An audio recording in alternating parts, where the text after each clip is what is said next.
Bonjour, je me présente Ariette Lamia, orthophoniste, productrice et animatrice de cette émission podcast de Voice of Ortho, un podcast qui donne la parole aux orthophonistes marocaines, mais pas que.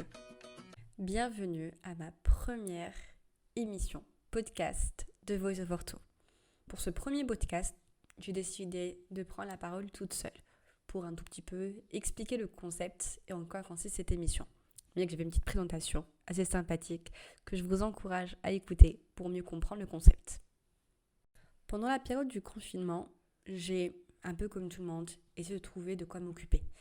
Vu que malheureusement, j'ai pas pu pratiquer mon métier comme je le faisais auparavant. J'ai pu faire quelques consultations, quelques séances en visio pour accompagner un tout petit peu les parents lors de cette période, mais que c'était un peu compliqué pour tout le monde. Donc, à ce moment-là, j'ai découvert les podcasts. C'était un univers que je ne connaissais pas du tout. En dehors de la radio, je n'ai jamais vraiment été attirée par des émissions ou podcasts. Le principe était très intéressant parce que je suis une personne qui est très intéressée par tout ce qui est, on va dire, médias. J'ai toujours été passionnée par ce monde-là qui m'intriguait énormément. Et peut-être c'est pour cette raison-là que je suis devenue orthophoniste, parce que indirectement, c'est un peu ce qu'on fait, parce qu'on travaille sur tout ce qui est communication, langage. Donc peut-être je ne suis pas très loin de ce petit rêve d'enfant. Et à ce moment-là, j'ai découvert quelques émissions podcast sur YouTube qui étaient filmées, ce qui était assez agréable parce qu'on pouvait regarder, mais également juste écouter, si on n'est pas forcément dans l'envie de regarder un épisode en entier. Et je trouvais ça assez intéressant pour la simple raison que je suis quelqu'un qui est très souvent multitâche. J'ai beaucoup de difficultés à rester sur une seule tâche. J'aime bien faire plusieurs choses à la fois. C'est ma manière de m'occuper. Et le fait d'écouter un podcast et pouvoir faire d'autres activités à côté, je trouve ça super agréable. Et je me suis dit, pourquoi pas en faire un? Au tout début, c'était une orthophoniste québécoise qui avait proposé ce concept dans un premier temps, et je trouvais ça super intéressant parce qu'elle parlait de sa pratique, de comment ça se passait au niveau du Canada, au niveau du Québec. Ensuite, les orthophonistes français se sont également lancés dans ce processus et ça m'a donné envie d'aller tester, pourquoi pas, si j'arrive moi aussi à promouvoir un peu tout ça, peut-être le déclencher au Maroc. Il y aura d'autres collègues qui vont faire un peu qui vont reprendre le même principe du podcast pour partager également et échanger avec d'autres collègues ou avec des personnes non forcément orthophonistes ou dans le domaine de la santé. Et c'est vrai qu'effectivement, actuellement, les choses changent beaucoup, qu'il y a beaucoup de contenu sur Internet, pas mal d'orthophonistes qui vont sensibiliser à travers leur Instagram, et je trouvais que pour rendre les choses un peu plus durables peut-être, parce que les vidéos elles sont relativement courtes, ça dure quelques secondes, quelques minutes et après on va un tout petit peu oublier. Le fait d'avoir peut-être accès à un podcast et pouvoir écouter, réécouter, faire des petites pauses, reprendre par la suite quand on aura un petit moment, je pense que ça peut être beaucoup plus intéressant et peut-être qui peut plaire à certaines personnes qui sont plus à la recherche de choses, on va dire, un peu plus poussées et un peu plus travaillées.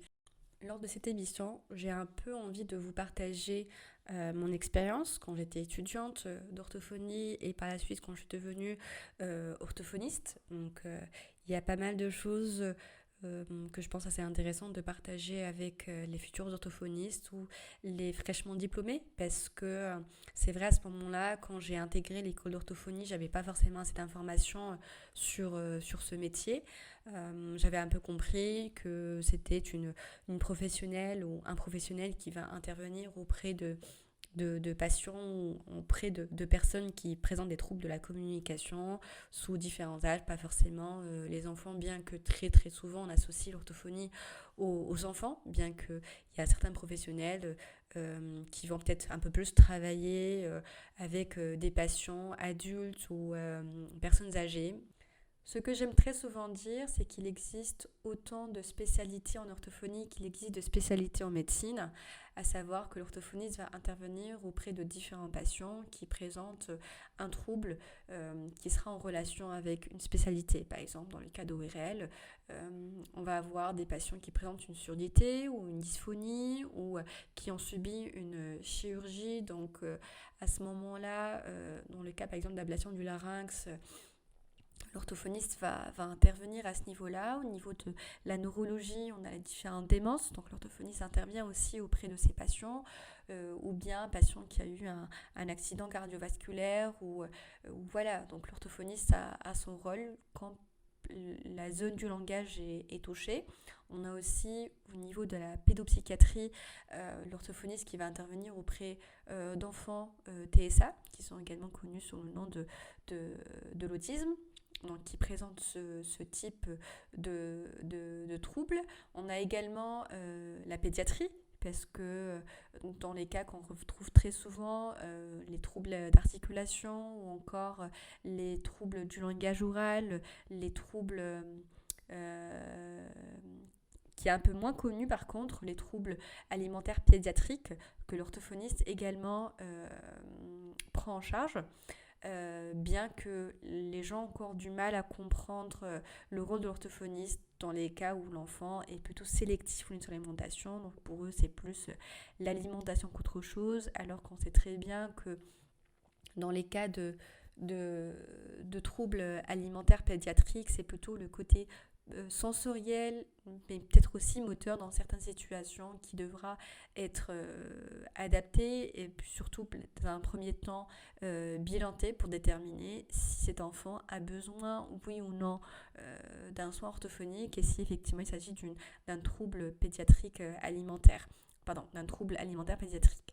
Ensuite, on a les troubles du langage écrit. Donc, on a différents types. Qui est le plus connu, à savoir le trouble du langage écrit, donc qui est en relation avec la lecture, la dyslexie, qui est maintenant connu sous le nom de trouble spécifique du langage écrit avec déficit de la lecture. On a aussi avec déficit de l'écriture, qui est connu sous le nom de la dysorthographie. Et ensuite, on a la dysgraphie également, mais c'est plus le rôle du psychomotriciens, les orthophonistes aussi sont formés pour prendre ça en charge également. Et au final, on a la dyscalculie qui est un peu moins connue parce que ce n'est pas vraiment... On ne va pas dire que ce n'est pas du langage, mais pour eux, ça n'a peut-être aucun rapport avec l'orthophonie, bien que les orthophonistes prennent ça en charge. Moi, personnellement, j'ai fait une formation logicomat, tout ce qui concerne le raisonnement logicomat, pas uniquement les mathématiques. Donc, il y a pas mal d'éléments sur lesquels l'orthophoniste va pouvoir aider son patient qui présente ce type de difficulté qui n'a rien à voir avec les mathématiques qui sont vues à l'école. Ce qu'il faut savoir, c'est que les études d'orthophonie au Maroc durent 3 ans, avec une possibilité de faire un master si vous souhaitez devenir prof par la suite. Sinon, c'est 3 ans d'études. Lors de ces 3 ans, vous faites différents stages auprès de différents services.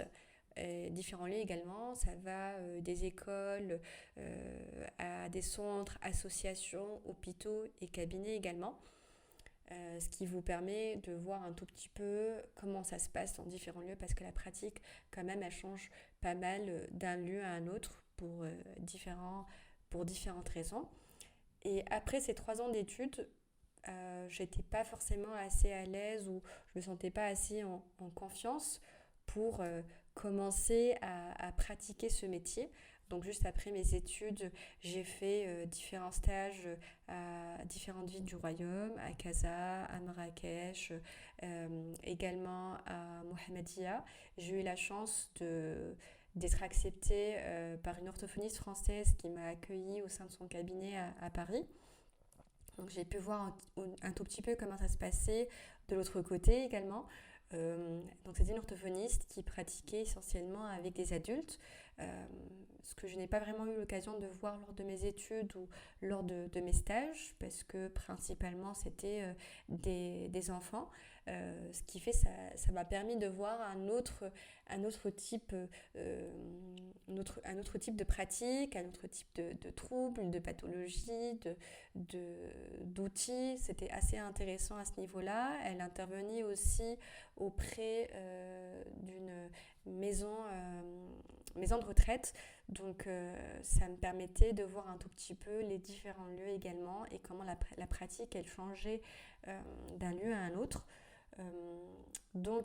Ce que je fais très très souvent auprès des différents étudiants que je reçois au cabinet qui viennent pour leur stage dans un cabinet, c'est de les encourager à essayer lors de leurs études, lors de leur stage, de mettre en pratique, de tester, de pratiquer, de ne pas être juste là à regarder et à observer, parce qu'il y a un grand décalage entre ce que je vois et ce que je fais. Parce que des fois ça peut paraître assez simple ce que fait l'orthophoniste quand elle met en pratique différentes activités ou différents outils ou bien techniques avec son patient, mais une fois qu'on essaie de faire un peu pareil, on se rend compte que c'est pas si facile que ça. Et j'encourage également de faire des formations en dehors de leur formation initiale, parce que, comme je disais, on n'a pas peut-être assez d'heures par rapport à certains modules ou certaines pathologies, on a envie d'apprendre un peu plus. Pareil, c'est de faire des stages en dehors des stages qui sont obligatoires lors du cursus, et vraiment essayer de voir le maximum possible et de pratiquer également en étant accompagné par une orthophoniste expérimentée qui pourra corriger, aider et accompagner le futur orthophoniste ou la future orthophoniste. Donc il ne faut vraiment pas hésiter à mettre ça en pratique, parce qu'il faut savoir que l'orthophonie c'est un métier qui demande beaucoup de pratique, et c'est à force de pratiquer qu'on commence à apprendre un peu la main. Donc c'est tout à fait normal qu'au début on ne se sente pas forcément à l'aise par rapport à ça, et ne pas avoir peur de faire des erreurs, parce qu'on ne peut pas tout maîtriser. Là ça fait maintenant plus de 7 ans que je pratique mon métier, et c'est pas pour autant que je me sens assez à l'aise. Il y a certaines pathologies où j'ai besoin de me documenter très souvent, parce que j'ai pas forcément pas mal de patients qui consultent ou qui viennent au cabinet pour ce type de pathologie. Donc j'essaie au maximum de rester à jour, et c'est quelque chose que je remarque très souvent au niveau des réseaux sociaux, parce que justement, comme je vous disais auparavant, que pas mal de personnes, voilà, c'est ça un peu, on va dire, le côté positif et négatif d'Internet, c'est que tout le monde peut parler, que tout le monde peut donner son avis, ce qui est une très bonne chose, mais des fois, il faut avoir la capacité de prendre le temps de prendre du recul, je dirais ça comme ça, parce qu'il y a certaines informations qui sont correctes, d'autres qui sont incorrectes. C'est à peu près comme les médias, dans les infos, donc pas tout ce qu'on lit est correct, et je trouve ça un peu dommage qu'il y ait certains collègues qui vont peut-être pas forcément être à jour et utiliser des termes qui sont peut-être révolus, ou qui sont peut-être plus corrects parce qu'ils ont été prouvés scientifiquement que c'était incorrect. Et c'est pour ça que j'encourage énormément, parce que pour moi, les nouvelles générations, les futurs orthophonistes, ils sont censés être un peu plus à jour par rapport à nous, ils nous apporter de la nouveauté et de nouvelles choses. Et c'est vrai que des fois, ça me rend un tout petit peu triste de voir que voilà, ce que j'ai pu étudier en orthophonie il y a 10 ans se fait encore en école d'orthophonie. Bien que depuis 10 ans, il y a pas mal de choses qui changent. Donc c'est un peu le rôle aussi de ce podcast, c'est de permettre aux personnes de rester à jour, qui n'ont peut-être pas forcément l'envie, ou qui n'aiment pas forcément se documenter ou lire, ou prendre le temps de lire un article scientifique, parce que c'est vrai qu'il y en a quand même très peu en français, donc la majorité sont en anglais. Donc il faut être assez à l'aise dans cette langue-là et prendre le temps de comprendre, parce que c'est assez technique. Donc j'espère à travers mes émissions podcast rapprocher l'information, essayer de permettre aux gens d'avoir accès à ces informations, ou ces nouvelles techniques, ou ces nouvelles terminologies également, parce que ça change beaucoup dans notre pratique. Comme vous le savez, l'orthophonie c'est quand même un métier qui est assez jeune, qui par rapport à d'autres thérapies. Donc c'est très important de rester à jour pour pouvoir présenter le meilleur soin à ses patients.